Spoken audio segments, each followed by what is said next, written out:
This is a production of Cornell University.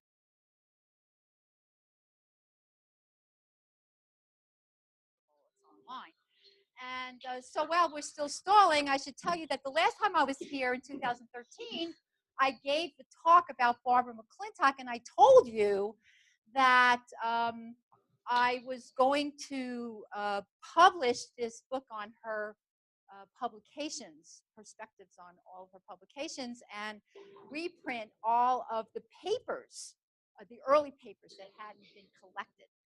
So that's done, and it's a digital book, and it's 2 volumes. So here it is, and just wanted to get my plug in for that.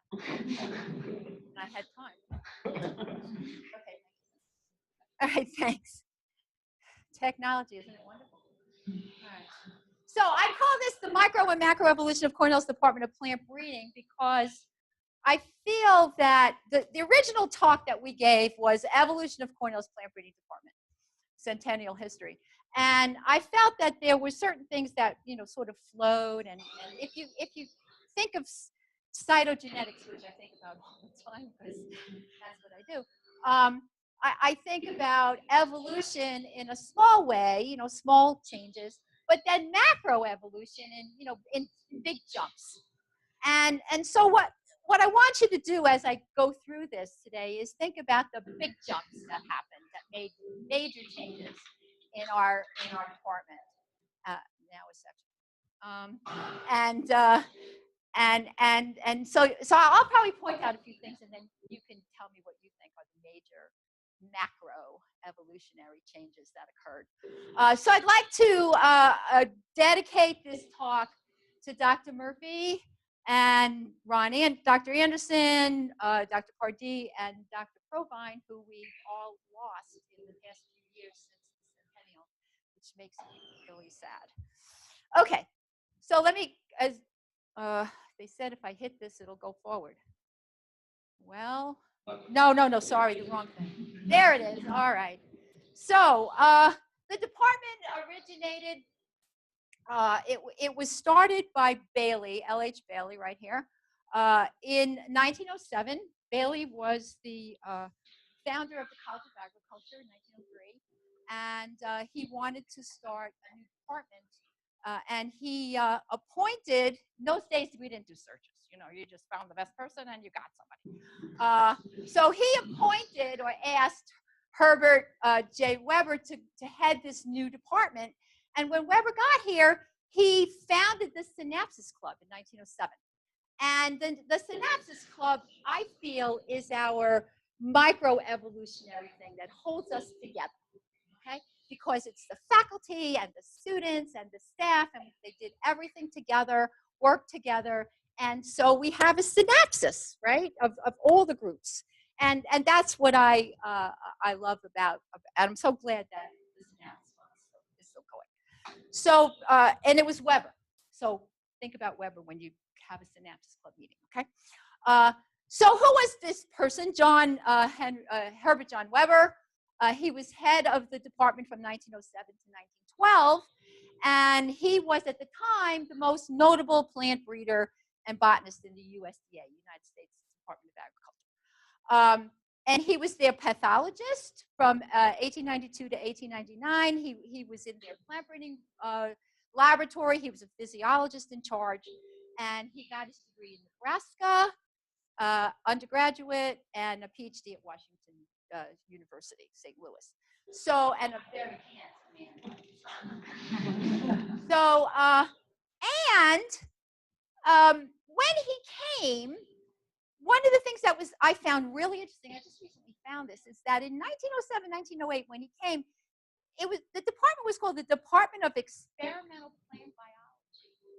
And then in 1908, 1909, it was the Department of Experimental Plant Breeding. And then 1909 to 2004, it was Department of Plant Breeding. And then here's my macroevolutionary change. 2004 to 2014, the Department of Plant Breeding and Genetics, thanks to was it? Well, so okay. So we'll see because it's further on. Okay. So Weber do when he got here? Well, apparently Bailey's vision for the department was research, not teaching. Research. That's what he wanted. And so he wanted Weber to stress research in biology, everything. And he emphasized genetics and breeding, and Weber decided that, hey, you can't do this without students. You have to have graduate students. So he started this graduate education program, and he initiated research with students on wheat and oats and barley and potatoes, and he produced the first open-pollinated corn grain, which we call Cornell 11.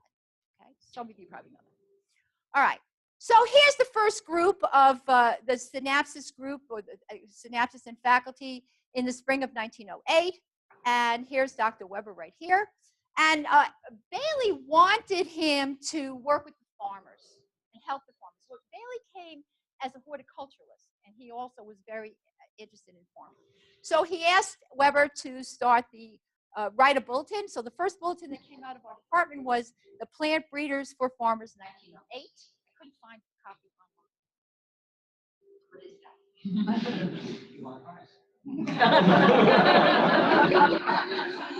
Okay, and so then he established formal courses in plant breeding and genetics, and I found in the faculty directories and the register, they called it back then, the course that Weber first taught. And apparently he was an effective mentor, and he trained many notable graduate students. The most notable that we remember is H.H. Love, who eventually became the chair of the department. And this is Dr. Love, a young Dr. Love right here. Another thing that Bailey did is he really wanted Weber, because Bailey did not want to continue to be the dean. He wanted somebody else to take charge so that he could go off and travel and collect plants and do all this thing. So Dr. Weber said, look, I don't want to be in charge of this. Look, you can take some trips and I'll be acting. So he was acting dean for a while, and the other thing that happened during this time is that this guy, his name is Gilbert. Gilbert was a teacher, and at this time, genetics had just been come to the forefront. Mendel's work had just been rediscovered in 1900, and not only was genetics being applied to plants and animals, but also to people. Okay, so we had something at Cornell called the Eugenics Society, and then there was a Eugenics Society at Cold Harbor. What did I do? Yes, what? How do I get rid of that? That's the Geneva post. Okay. Don't worry. Okay. So let me go back a second. Okay. So Weber was the Okay, so Weber was the person who was the advisor for the Eugenics Society, and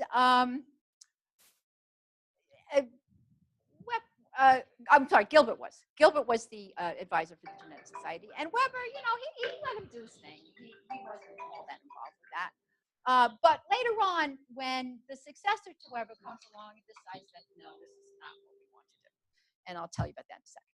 Okay, so Weber was recruited to go to the USDA in Riverside around 1912, and he was leaving, and somebody had to be assigned as his successor. So R.A. Emerson succeeded Weber, but it was a complicated story in that Emerson had gone to Harvard to get his SCD with Edward Murray East, in 1913, and he was, they did the first work on quantitative genetics and proved that there was more than one gene involved in a character. So Weber really wanted Emerson to succeed him, but he couldn't make the recommendation. And the reason he couldn't make the recommendation was because Weber was his brother-in-law. And so fortunately, Edward Murray East knew that he couldn't do this, and he writes to him and he says, listen, you want me to make the recommendation to the dean? I'll do it. I'll say that this is the best geneticist, because this was his student, right? He's the best geneticist in the country, and you should get him to be the new chair of the department. And so fortunately, Bailey and other people said, yeah. And so they brought Emerson here. So Emerson, contributions. One of his major contributions that we probably all remember is that Emerson and his students established the School of Maize Genetics and Cytogenetics at Cornell. And he began the Maize Genetics Cooperation newsletter in 1929. Now, a lot of people think that it was 1932 because that's what Rhodes said. That's what he remembered, but he's wrong. So it was actually 1929 that the first Maize newsletter went out. Okay, so what did Emerson do when he got here in 1914? He decided, and it's a long, complicated story, I won't go through it, but he decided that he wanted to get rid of Gilbert. He didn't want eugenics, and he arranged for Gilbert to get a position elsewhere. Okay, so this picture doesn't have any pictures of this. These two Synapsis Club pictures from 21 and 23 do not have any pictures of Gilbert, but what they do have is this guy, C.B. Hutchison. And C.B. Hutchison is right here, and Emerson recruited him from Missouri. He was supposedly a fantastic teacher, and he brought him here. He didn't have a PhD at the time, and he said, you're going to come, I'm going to make you a faculty member, and you're going to go to Harvard and get a PhD with East. And that's what he did. He sent them up there to work with East, and he never finished his PhD. Long story, I'm not going to go through it, but he got a master's and came back. And not only did he come back knowing lots about corn genetics, but he also brought the Drosophila genetics with him to plant breeding. So Kass was up there doing Drosophila genetics. He said, you know, we can't just do breeding with plants. We're going to have to learn some animal breeding. So he did Drosophila. And the person who worked with him was Dr. Fraser, who took his position after Hutchison left. C.B. Hutchison left. He became the dean out in California.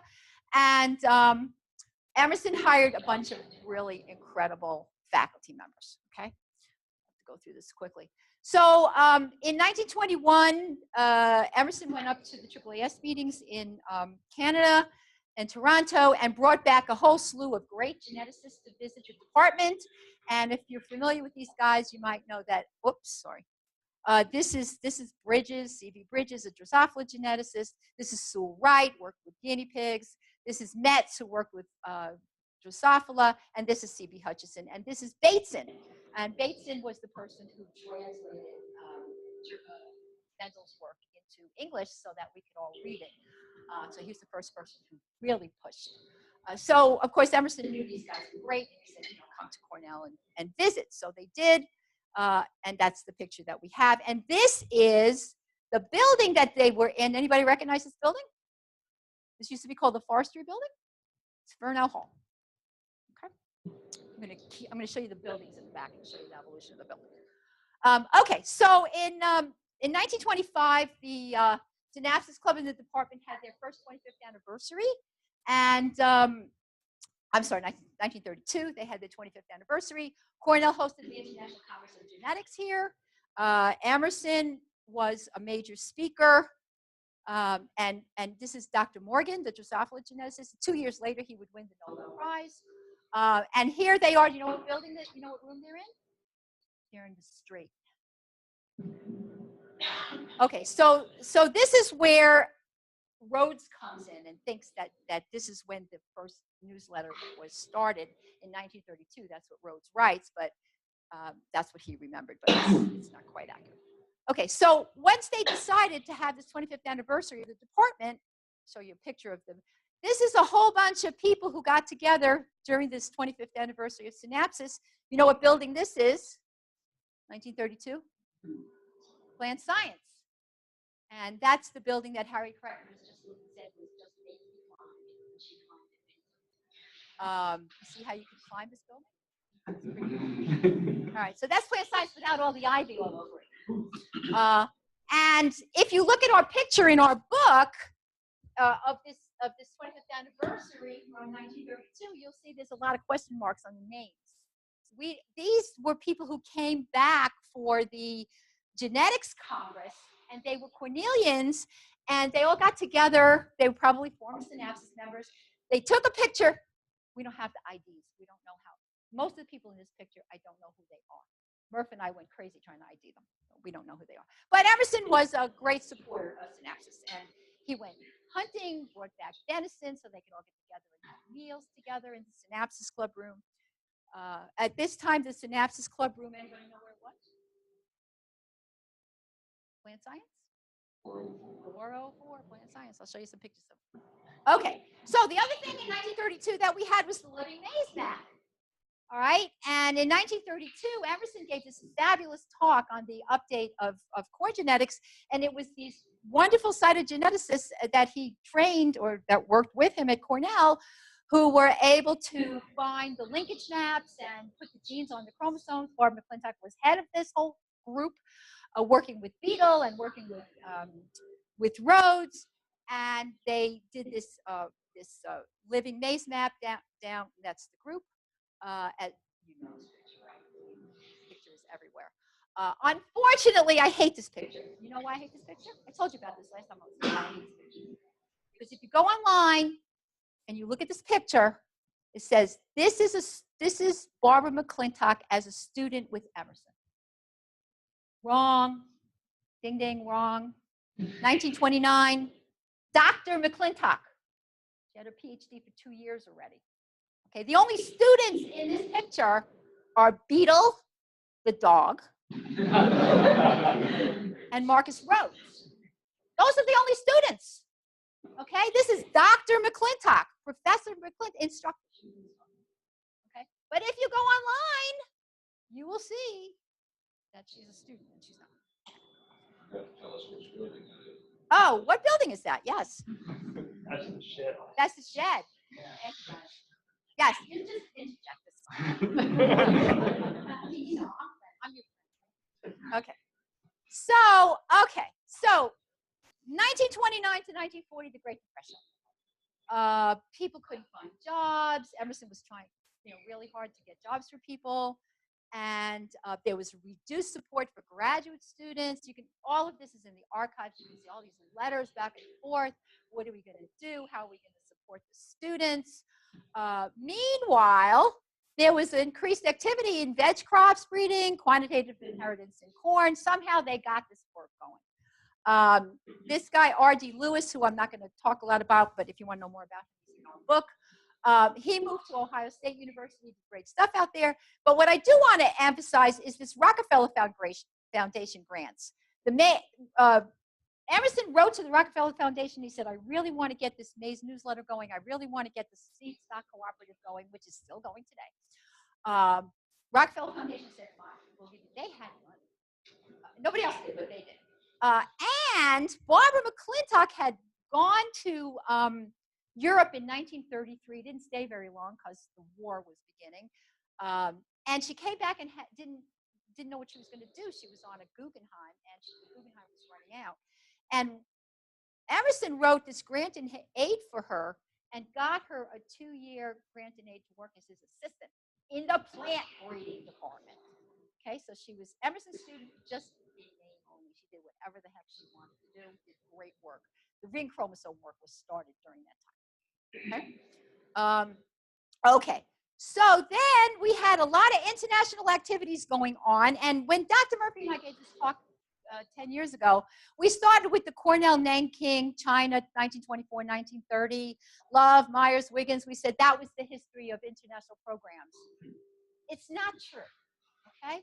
What's true is that this guy, Gero D. Brill, Cornell undergraduate, 1888, he went to China and he became the head of a new school of agriculture in China in 1888. And that was before the plant breeding department was started. But then Cornell, Nanking, China, 1914 to 1931, John Henry Reisner was a minor in plant breeding with Gilbert. Gilbert was, remember I told you we got rid of him in 1914. But he came in 1912 and he minored in plant breeding with Gilbert, but he majored in field crops. And the next person to give a talk in this seminar series is going to be Mr. Song, and he's going to talk to you about John Henry Reisner and how he got his training at Cornell to be able to go to Cornell and work as the Dean of Agriculture. And when he was the Dean of Agriculture in Nanking, China, then he invited back his wonderful professors from Cornell to go there and work and help them. So that's the history of the connection. It doesn't go back only to Cornell Nanking, but it goes back to 1888 internationally. It's really amazing. I just learned this. So, okay. So then Love also worked as an advisor in China and went to Puerto Rico as an advisor. And that stuff's in the history book. I'm not going to go into that. Okay. So Dr. Emerson retired in 1942, and they tried to figure out who to bring back. And Dr. Murphy did not want to talk about this succession. He said, it's very complex. But let me tell you, I'm going to tell you. So here's the story, as briefly as I could make it. Emerson wanted Rhodes to come back and head the department. Rhodes wanted Mangelsdorf to come with him from Harvard. Okay? So there's tons of letters in the archives, back and forth. Rhodes saying, should I go back? Mangelsdorf saying, you should. Come on, we'll work together. It'll be great. And Barbara McClintock puts her 2 cents in and says, you don't want to go back? So there's a letter about that, and Rhodes says, yeah, what should I do? You know, I was a hellion when I was plant breeding. They hate me, you know? And so he says, no, I'm not going back. And so Mangelsdorf says, well, if you're not going back, then I'm not going back. I mean, not back, but I'm not going. So the soul story is Dr. Murphy wrote it up. So that's there. And so what happens is the dean throws up his hands and says, what the hell am I going to do? So the next thing you know, Dr. Love is acting head. And the dean says, you know, this was Dr. Myers, I think it was the dean. And he says, look, you know, you've been in this department since it was started. You were a graduate student. You know everything about the department. I'm going to make you acting head. Let's see how it goes. Okay? And so makes an acting head. And eventually he does so well that he becomes the chair of the department. All right? And Dr. Fraser, unfortunately, dies during this time period. He was very sick with cancer. But Dr. Love brings in new faculty, Dr. Munger, Dr. Cushing, Dr. Atwood. And from 1942 to 1946, what's happening in the war? The war. Where are the men?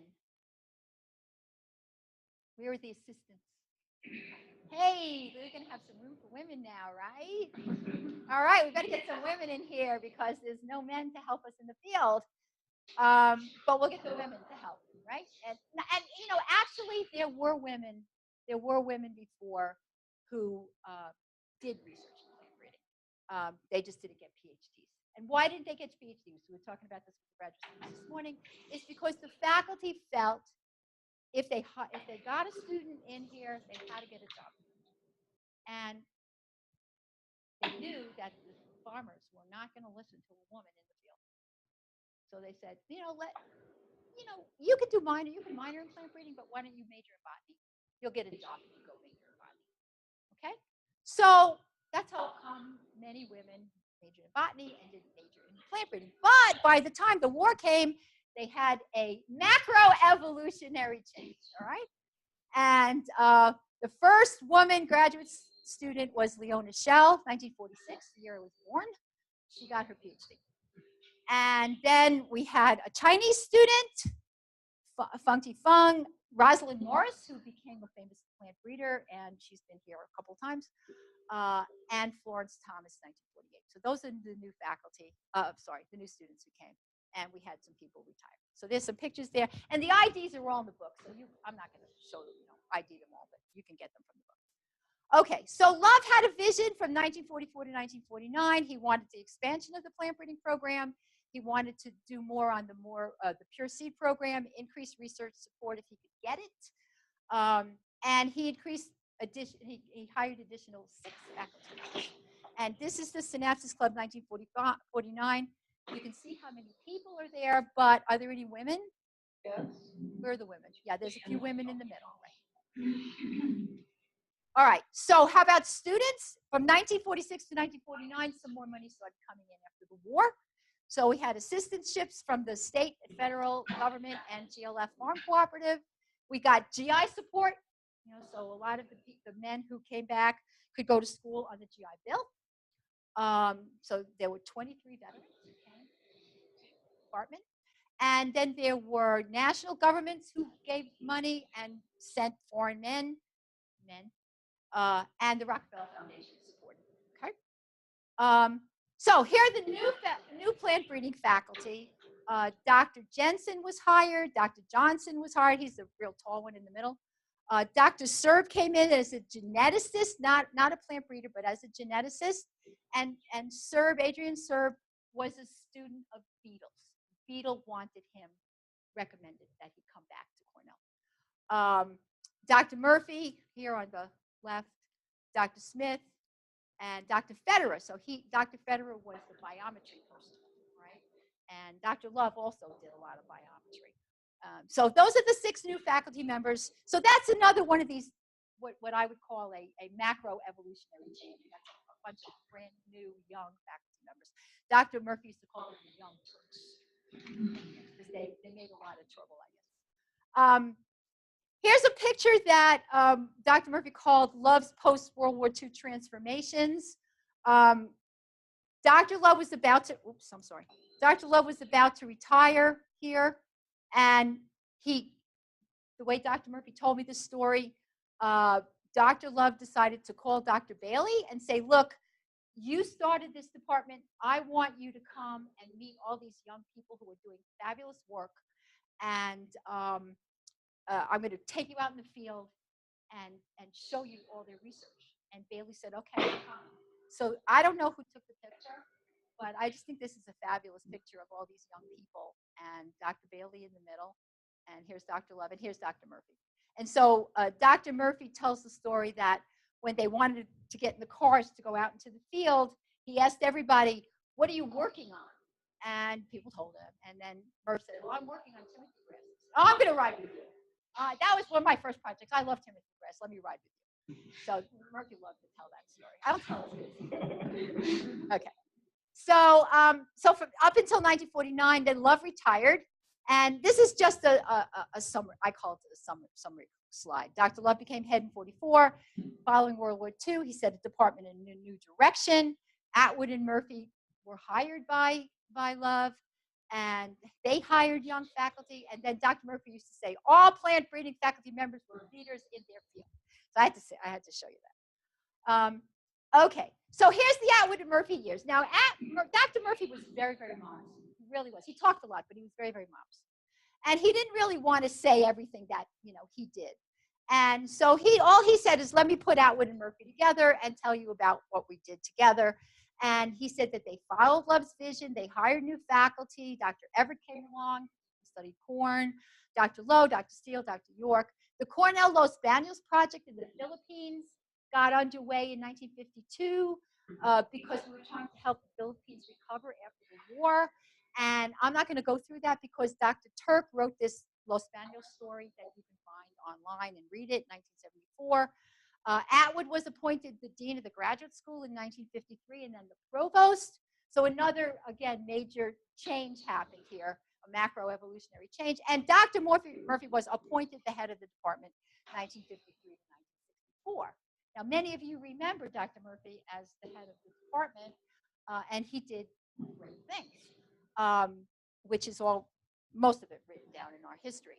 The 50th anniversary of Synapsis was 1957, and he decided during this time that they should have another 25-year reunion.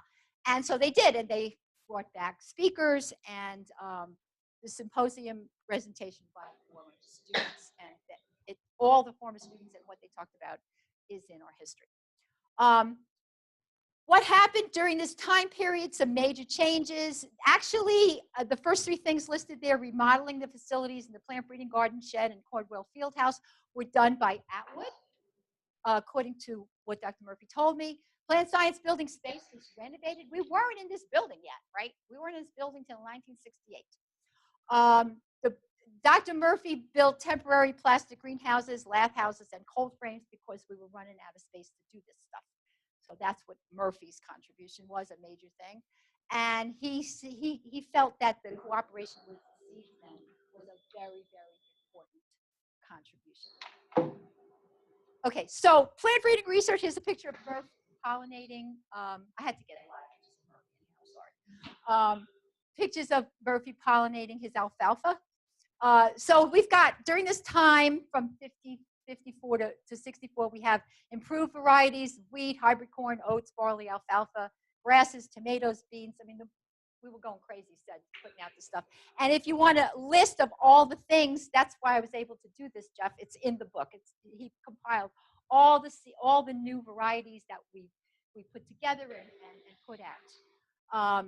The genetics research, biochemical genetics was becoming prominent, radiation and chemical mutagenesis, quantitative inheritance, corn seed stocks. The Maize newsletter was transferred to Illinois because people here weren't going to take care of it anymore. We lost the grant. And who was at Illinois? Rhodes. So he took care of it with who, Jeff? Ellen Dempsey. They did the Maize newsletter at Illinois, okay? The Pure Seed Program cooperation efforts with various Cornell departments, lots of cooperation. I mean, Emerson believed in cooperation, and that was the way to go. Okay, and of course, everybody, we follow that tradition here. We like to have cooperation amongst ourselves. The student funding from 46 to 64, from what Murphy said, was where he found this information. The federal state ag experiment station had funding, federal grants, USDA, GLF farm crops, 192 student majors during this time, 329 minor students, botany, plant path. It was just a whole bunch of people minoring in plant breeding. Okay, more new faculty, plant breeding. These are people that Dr. Murphy hired. Plant breeding, the first woman. Everybody thinks that Lisa was the first woman in plant breeding. No, wasn't. She was the second. Okay, sorry, Lisa. So who is the first woman in plant breeding? This is Margaret Emmerling. Where did she come from? The University of Missouri. Who did she do her PhD with? L.J. Stadler. L.J. Stadler was the person who hired Barbara McClintock and gave her her first assistant professorship at Missouri. And Stadler, so Margaret Emmerling and Dr. Murphy told me that it wasn't easy to hire a woman in this department, but he didn't care. He was going to do it. And he did. Okay. So that was 1958. The other person who was new and a Drosophila geneticist was hired in this department. Anybody know who that is? Bruce Wallace, standing next to Dr. Murphy. Bruce Wallace came in 1958 from Cold Spring Harbor. He was working at Cold Spring Harbor, and Murph said, you know, we're going to get a Drosophila geneticist. Doesn't matter that we're a plant breeding department. We're a genetics department. We're going to get the best person. And Dr. Wallace came. Bruce Wallace came. The other person that was new was Harry Stinson. He came in 62, 63 in genetics as a geneticist. And they hired him down from the Agricultural Research Station in Connecticut. So we have a lot of new faculty, and you know everybody's identified in the book. I'm not gonna go through the IDs. If you're interested, you can look. But some of you recognize these people, right? You know, you can giggle at the young faces. But a lot of geneticists are hard, but the name plant breeding Right. genetics isn't. I'll get to that. Okay. Okay, I'll get to that. Okay, so by the time we finished 1964, when Dr. Murphy was done with that part, he said, okay, I can't write about the history of the new group. So I don't know what we're going to do. And I said, well, here's what we're going to do. Here are the living faculty people who were department chairs during this time period up to 2007. There was Dr. Playstead, right? And William Pardee, Ronnie Kaufman, Elizabeth Earle, Ronnie Kaufman again, and Mark Searles. He was the new chair. And there's the bell. that they, you know, like in Rotary, you do the gavel, pass the gavel. In plant breeding, we pass the bell. Okay. And Mark at the time was the new chair of plant breeding, 2007. And we had our centennial. Okay. So I said, look, we'll just ask the chairs, could you just please write one page, just one page. What did you do? And I said to Dr. Murphy, as soon as they start writing, they're not going to be able to stop. Which is exactly what happened. Okay, so if you look at the book, you'll see each group. So I'm going to very quickly go through what these people did. So under Dr. Plaisted, we had the Cornell Los Banos Project, 63 to 72. The geneticists, who were the geneticists? Bruce Wallace, Adrian Serb, and Harry Stinson. They were all geneticists in plant breeding. At this point in 1964-65, there was a new division of biological sciences that was established in the College of Agriculture. And this new division had sections. The section that the geneticists went to was called the section of genetics, development, and physiology. That's where I got my degree. Okay. So all the geneticists left, or the pure geneticists, you know, not the plant breeding, the applied geneticists. They went over to the Division of Biological Sciences. That's why I put it in italics. The McClintock came as an A.G. White professor at large in 1965 in this new section. Okay, and that's how I got to meet her, because fortunately her appointment was rescheduled, and so it was a 6-year appointment, and then they renewed it. So in 1971, when I came as a graduate student, I got to meet her. Okay, plant breeding moved to Bradfield Hall in 1968. That's when we got here.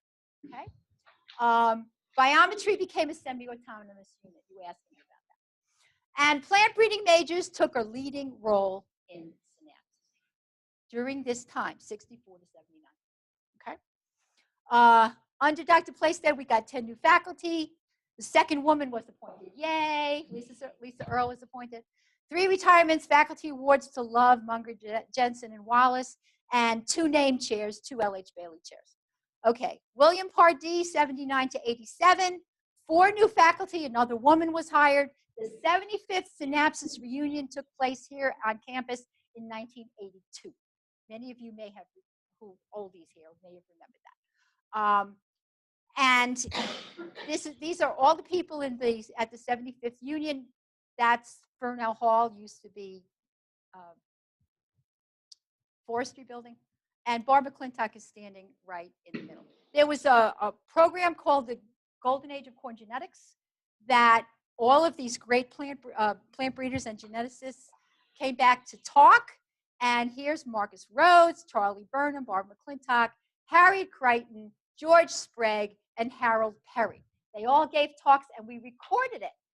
And if you want to listen to them, you go to the archives and you check out the tape, and you can hear their presentations. Ronnie Kaufman became chair in 87 to 93. He hired another woman, 2 new faculty, 1 retired. We had an A.G. White visiting professor, Swaminathan. The first fax. Yay. I think Mark and Ronnie had the first email set up in the plant breeding department. The college didn't want to do it, so they did it themselves, as I recall. So some of the original wires up there. Yeah. Emerson Garden was relinquished to the Cornell plantations. Yeah. And so Ronnie set up an off-campus irrigation for experimental fields. Those are he felt were some of his major accomplishments. Dr. Earle, 2 new faculty, another woman she hired, and during this time, 3 women received tenure. Yay. There was increased emphasis on genomics. She was able to figure out how to get funding for graduate students, very inventive. I'm not going to go through all that. And then we had 2 faculty awards. Dr. Tanksley got the von Humboldt Award, and Dr. Munger got the World C Prize. So this department had major contributions. Ronnie came back again. We call it the Ronnie Reprise. I called it the Ronnie Reprise. 1 new faculty member was hired, and the faculty are all listed in our book, so I'm not going to tell you all the names. Here's Dr. Murphy with Dr. Borlaug. He was an A.D. White visiting professor here, so that's a picture from that time. During this time, we had the Department of Genetics and Plant Breeding. Department of Genetics and Plant Breeding was the new name that's under Ronnie. Okay, so we're now no longer Department of Plant Breeding, but we're the Department of Plant Breeding Genetics. 2004, genetics got added back. It was always genetics. Was it there? No, actually, it wasn't there. It was experimental biology, experimental plant breeding, and plant breeding. So you added it. It was. No, But it was always there. it was plant breeding and biometry for a while. Right. Formally. That's correct. Yeah, that's right. I probably should have put that in. Thank you for reminding me about that.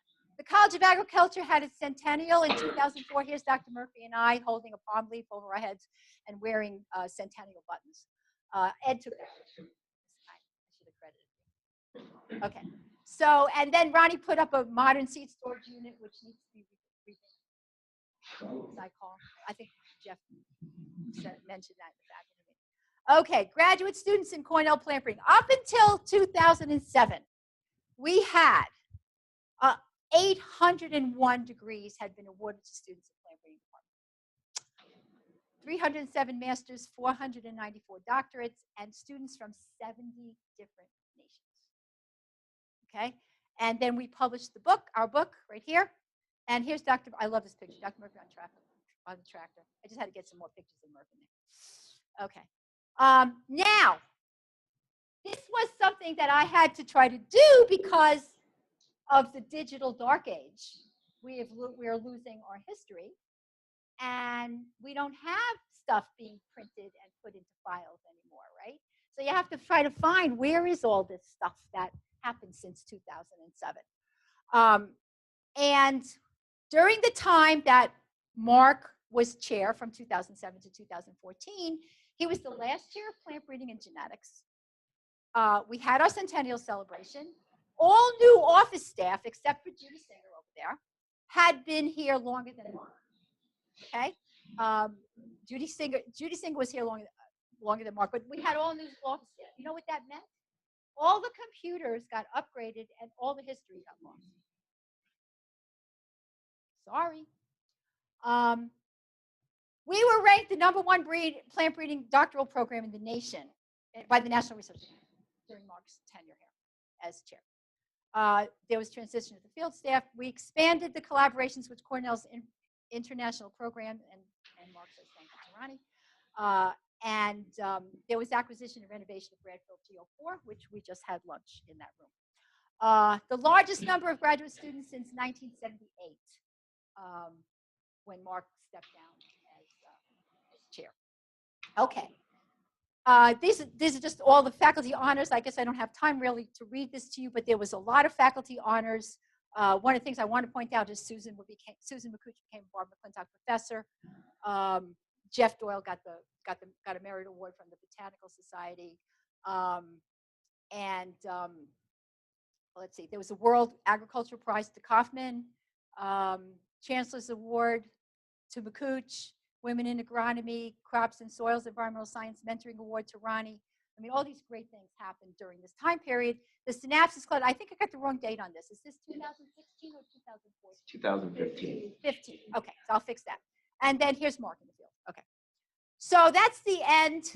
After 107 years, the department became a section in the new School of Integrated Plant Science, and Jeff became the section chair, twisting and turning his arms to do it, as from what I've learned. I asked him for some pictures of himself, and he gave me some very formal pictures, and I said, no, I don't want formal pictures, so he gave me these, and I really like them. So Plant Breeding and Genetics 2014 Faculty Awards, I just wanted to point these out. National Academy of Sciences Prize in Food and Agriculture to Buckler, Japan Prize to Tanksley, Andrew James Tisch Distinguished Professor Ronnie, Outstanding Research Award Sorrells, and the Synapsis Cafe, which I thought I was going to go to for lunch, is gone. Duh. So that was our talk, but not the way Dr. Murphy gave it, the way I gave it. And if you want to hear Dr. Murphy give this talk, you can go to this website on YouTube, and here without the slides. It's just with me in the background. Coach. That was his first. It was his first PPT, and he did great. He got a standing ovation. Okay, now here's my epilogue. Digital dark age, the future. Last year, it wasn't last year, it was 2 years ago. Vint Cerf, a Google vice president and father of the internet, predicted that all images and documents now saved on computers will eventually be lost. He predicts the 21st century will be a digital dark age. Current computer documents risk being lost in the wake of accelerated digital evolution unless a solution is digitally found to digitally preserve them. I'm begging you, I am begging you, please, anytime something great happens, send me an email, I will print it out. Shalom.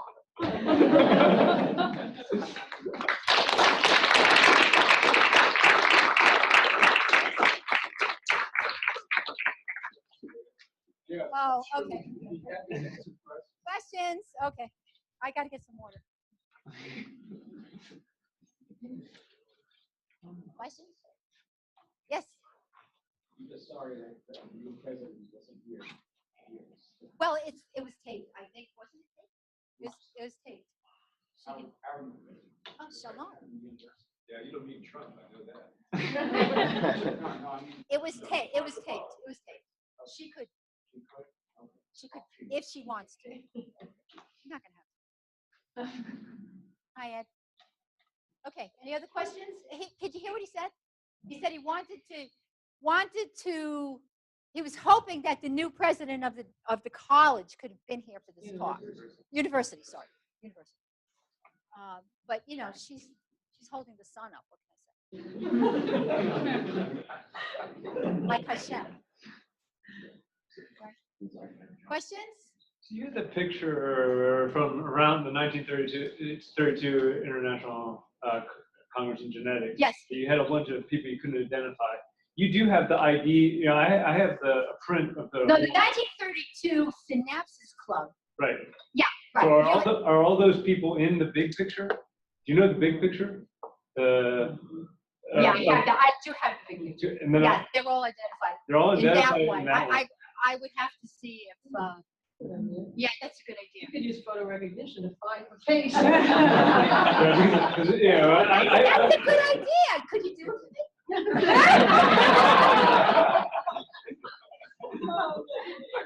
can see what we can do. Send me that picture, and I will see what we can do. Okay. Yeah, I have the. Yeah, I have IDs of all the people in the plant breeding group. Okay, because I have original prints from the 32 Congress that came out of NC State in a closet that was going to be tossed. I have no idea where they were from. You? Yeah, so you know, I have the. Where do you have Send her that original. In my office. In your office? Where's that? In the middle of the night? The night was We're running out of time, I think. I think at least those of us above a certain age ought to take lead on our challenge to go back and look at our computer files and print these things out. You know, I first became aware of this digital dark age back around 2000. We had a meeting in Washington, D.C., and the National Archivists invited several people because the archivists didn't know what the hell to do with web pages. They just come and go and so forth. So he called a meeting and nobody else knew what to do. Now, remember, there was a guy there from Germany, the National Archivist, and he said more is known about 17th century England than is known about the German Democratic Republic, because they had a Soviet computer system and they put their land records, everything to do with their society, they put it on that system, and then it just completely went away with the collapse of the Berlin Wall. So that's the kind of thing we're facing when it comes to preserving this information. And so I think we should all try to find things that are significant and funnel them to the, and, you know. Hey, we have an archivist here who has a question. Eileen, yes. Hey. On the little phone to the University Archives, we're actually doing a little bit of a better job. If you contact us, we can put them on our preservation We are on websites. Great. Cornell domain. So I would say also contact us if you're retired. And What about, like, I was just cleaning out my garage. And I find, a whole case of old computer disks. I can't necessarily recall it. I have the original computer, the old Mac, and it still works, but I haven't gotten around, to. So what can you, are they labeled? Yes. well, sort of. Anyway, that's nice to know. Yeah. We have digital archivists, we have on the sites, so we are doing that. Thank you. Ed has a question. So I have a comment that I have put together a very small file for Henry Munger's archive, and that's all we have. That's what I have. I have asked my manager, the department, I've asked all the people to please help me. There's files out at the trailer. They weren't filing cabinets in the trailer. They moved to the basement. The archives has nothing. I have not given them my file yet, but we would like to put some things together for Henry Munger because he was kind of famous.